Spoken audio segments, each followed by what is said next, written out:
গঠন করেছেন। আমার মা, আমার বোন, আমাদের এই দেশের 90% মুসলিমা নারীরা যারা এই প্রতিনিধি করেন তাদের প্রতিনিধি কোথায়? তাহলে আপনি তো প্রথমেই একটা অন্যায় কমিশন গঠন করেছেন যেখানে আমার কোনো প্রতিনিধিত্বই নাই। তাহলে এই কমিশন আমাদের কাছে গ্রহণযোগ্য হয় কেমন করে? এটা 1 নম্বর পয়েন্ট। 2 নম্বর পয়েন্ট হচ্ছে যে আমরা নারীদের ক্ষেত্রে অনেক কথা বলছি, সমান অধিকার অনেক কথা বলছি, কিন্তু ইসলামের বেসিক পয়েন্ট এই যারা কমিশনের সাথে সংশ্লিষ্ট তারা বুঝেছেন কিনা আমাদের কাছে এটা খুবই চিন্তার বিষয়। কারণ ইসলাম বলেছে নারীর ন্যায্যতার কথা। ন্যায্যতা যখন আসবে তখন পুরুষের থেকে অনেক ক্ষেত্রে তার মর্যাদা, পুরুষের থেকে তার অনেক ক্ষেত্রে অনেক কিছু অনেক তিনি বেশি পাবেন। কিন্তু সমান করতে গেলে তো বিরাট ঝামেলা ভাই। আমার স্ত্রী লেবার ওয়ার্ডে থাকে সরকারি হাসপাতালে তার প্রসূতির সময়, তাহলে একজন পুরুষ যদি বলে যে আমার ডায়রিয়া হয়েছে, আমি মহিলার পাশাপাশি চাই, এর মধ্যে কোনো বেড দিয়ে রাখা যাবে না, আমরা এক ফ্ল্যাট করে দিতে হবে, আমি তো এটা মেনে নিতে পারবো না। এখন যারা এই কমিশনের সংস্কারের নাম দিয়েছেন তারা মেনে নিতে পারবেন কিনা এটা আমাদের জিজ্ঞাসার বিষয়, যেহেতু তারা সমান সমান অনেকবার শুধু এই শব্দটি ব্যবহার করছেন। তৃতীয় যে কথাটি আমি আপনাদের কাছে বলতে চাই যে এই পয়েন্টের আলোকে 3টা জিনিস আছে। একটা হচ্ছে নারীদের প্রধান শক্তি হচ্ছে মাতৃত্ব। এই মাতৃত্বের বিষয়ে এখন সময় সংক্ষেপ, রবীন্দ্রনাথ ঠাকুর পর্যন্ত এই মাতৃত্বকেই নারীর মূল কথা বলেছেন। যারা রবীন্দ্র পূজারী আছেন অথবা রবীন্দ্র ভক্ত আছেন তারা রবীন্দ্রনাথের এই কথা শুনলে রবীন্দ্রনাথকেও বলবেন তিনি একজন বৈষম্যপরায়ণ মানুষ, কিন্তু ওইটা বলেন না। কিন্তু যখনই ইসলামপন্থীরা এই কথা বলে তখন তারা এর মধ্যে দোষ খুঁজে পান। এটা 1 নম্বর কনসার্নের জায়গা। 2 নম্বর, যৌনকর্মীদের শ্রমিকের স্বীকৃতি নয় বরং তাদের পুনর্বাসন চাই আমরা।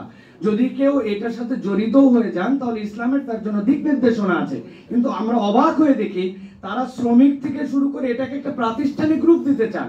আসল হেতুটা কি?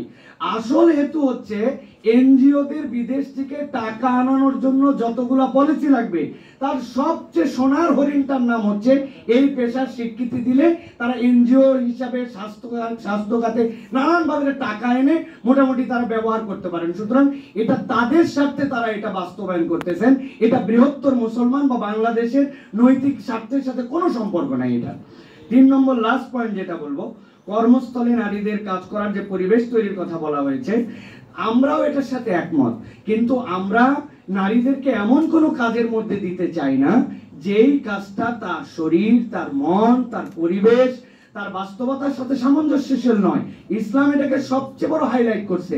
আমি লাস্ট একটা কথা বলে শেষ করবো, আমরা অনেক সময় এই পয়েন্ট আমরা হারাই যাই। দেখেন, আমরা জানি যে ইসলাম আসার আগে রাসূলুল্লাহ সাল্লাল্লাহু আলাইহি ওয়াসাল্লামের সময় নারীদের কি পরিমাণ অসম্মান ছিল। খুব ইন্টারেস্টিং পয়েন্ট এবং এটা মাথার মধ্যে গেঁথে নেওয়ার মতো পয়েন্ট। সেটা হচ্ছে যারা ইসলামকে বিলিভ করে না, ইসলাম ধর্মের আলোকে আমরা বিশ্বাস করি পরকালে তাদের মুক্তির পথ নাই, কিন্তু যেই মানুষের মুক্তির পথ নাই তথা ইসলাম গ্রহণ করে নাই, আল্লাহ বলছেন ওই মানুষগুলোকেও তাদের শাস্তির জায়গায় নিক্ষেপের আগে একবার শেষ দাঁড় করানো হবে, তারপরে জিজ্ঞাসা করা হবে ওয়াইদাল মাউউদাতু সুইলাত বিআইয়ি যামবিন কুতিলাত, তোমরা এই যে শিশু ছোট নারীদেরকে হত্যা করেছিলে তোমরা তোমাদের হেলে যাওয়ার আগে আরো একবার তোমরা এটার উত্তর দিয়ে যাও। তো ইসলাম এই পর্যন্ত নারীদের যে সৌন্দর্য বিকাশ এবং তার যে মর্যাদা দিয়েছে কিয়ামত পর্যন্ত কারো দ্বারা এটা দেওয়া সম্ভব নয়। আমাদের জিজ্ঞাসা, আপনারা কি এটা বুঝে এই কমিশনের প্রস্তাব দিয়েছেন না না বুঝে?